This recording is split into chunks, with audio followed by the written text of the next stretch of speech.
Hey, I just wanted to do something real quick to show that I'm still alive. And, yeah, I'm working on a big video, actually, so for now you get a standard deck profile of a deck I call Mono Green Counters.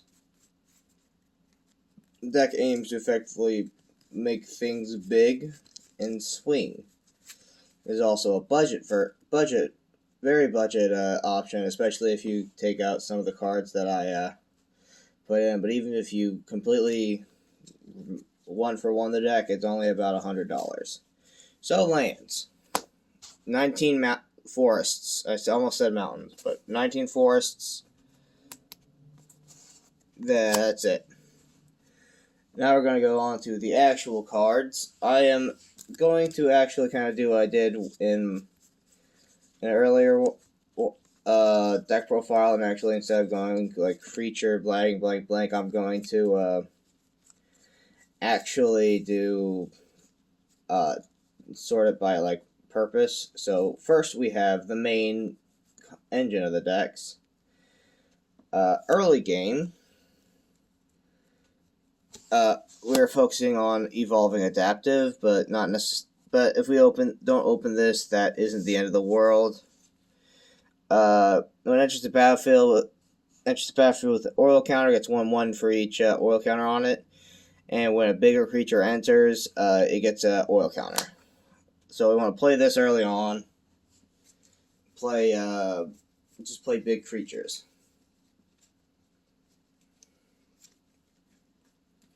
We also have, kind of for the same thing, but also to give us a bit of value, 3 Sharp-Eyed Rookies. We have 4 Evolving Adaptives, 3 Sharp-Eyed Rookies. Effectively the same thing, but it has Vigilance, is a 2-mana 2/2, and also investigates when a bigger creature enters. And effectively early game is a lot of stuff. Effectively, if we don't get an evolving adaptive, we are going to want either a Senate Scout or a Paw Patch Recruit. It is a 1-mana 2/1 trample with Offspring. Whenever a creature you control becomes a target of a spell or ability opponent controls, put a 1/1 counter on target creature you control other than that creature. Really good for kind of dissuading kill spells and kind of buffering against it. Like, oh, you killed that creature, this creature gets a bit bigger. And this is probably the weakest 1-mana early game card. When it enters the battlefield, it explores. Simply put, give you a bit of value or get a 1-mana 2/2 on the field. Next, we will talk about kind of mid game, which we are focusing on. Which, when I say mid game, I mean like turn 2 or 3. This deck wins actually really fast. We are going to talk about Innkeeper's Talent and Ornery Thumblewag. So Ornery Thumblewag is a 3-mana 2/2 at the beginning of combat on your turn.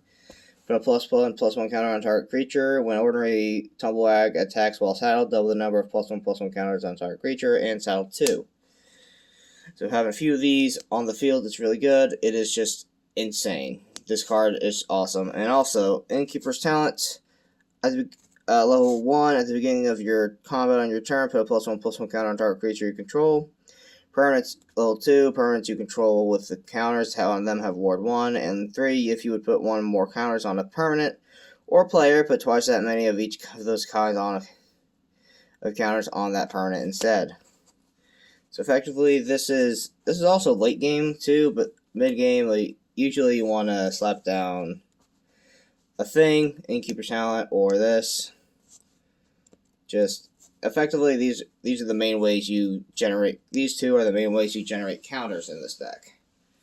Other than just having one of your creatures that get bigger when you put a counter on them. And also,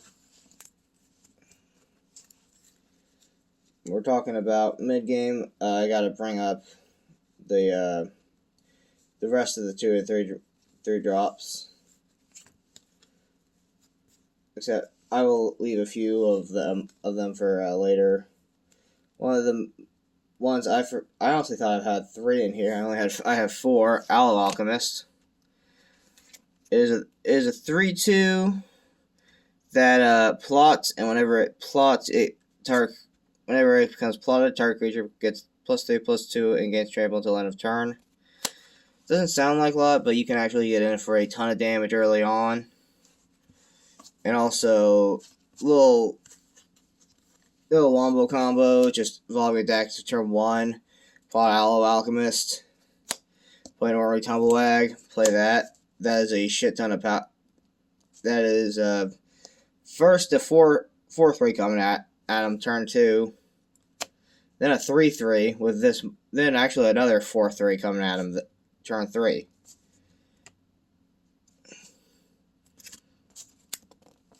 So, Owl Alchemist is actually pretty good, and I'm going to keep it as a 4-of. One of the few 4-ofs in the deck, actually.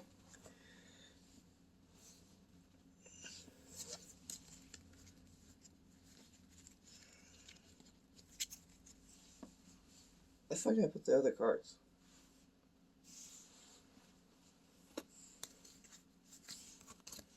No, there they are. And also in the deck, we are main boarding 3 Keen-Eyed Curator and 3 Scrap Shooter. This is just really good to have, and also they are just big fuckers.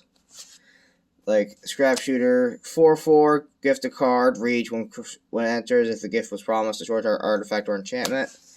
And Keen-Eyed Curator, as long as there are 4 more cards exiled among 4 more card types exiled with Keen-Eyed Curator, gets +4/+4 and has trample, and 1 exile card from a graveyard. These are just really good to have.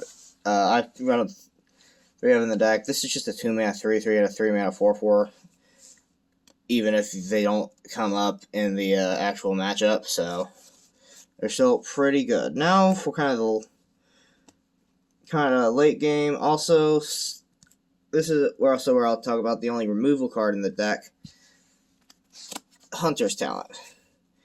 When enters, target creature you control deals damage equal to its power to target creature you don't control. And then level 2, whenever you attack target attacking creature gets +1/+1 against trample until end of turn. And then level 4, at the beginning of step, if you control a creature with power 4 or greater, draw a card. This shit is so good.